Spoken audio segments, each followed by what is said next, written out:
هذه الشيلة مقدمة من الأخ أمين سرور العراسي في قضية الطفل اليمني صقر، وكما هي أيضا شكر وعرفان للأخ السعودي سعد الغرمول وللشعب السعودي كافة على وقفتهم مع الطفل اليمني صقر. أداذي باليمن مازن الذيب وتحكي وتعبر بما فيها.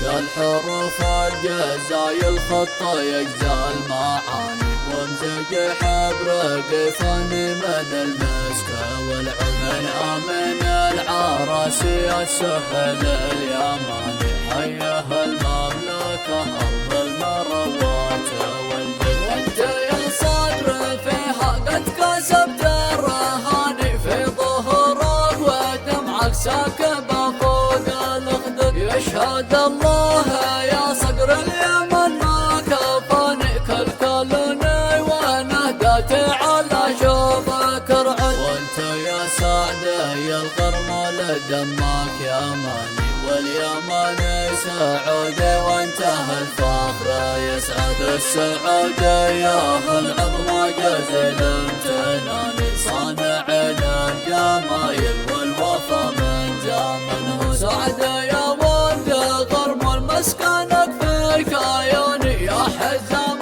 الوفا مشكور يا حدج المدمعة الصدر في كفك وكف الأماني. كفو يا سعد ما قدمت له ما عليك زد. بعض الإيمان يفخر فيك قاصي وداني والسعودي له النخوة وله فعل مشهور يا حدود الملك يا شهقات المباني أرضنا واحدة ما يشبهنا خط وحدود. وجهنا وجه واحد ما لنا وجه ثاني والعرب للعرب قلب وضلع وكبد. يا مذيع السعيدة شل وانشر بياني بث حصري وعاجل والزمن غير محدود. سعد والله يستاهل له انشر بياني واشكره واشكر اللي قدمه فعل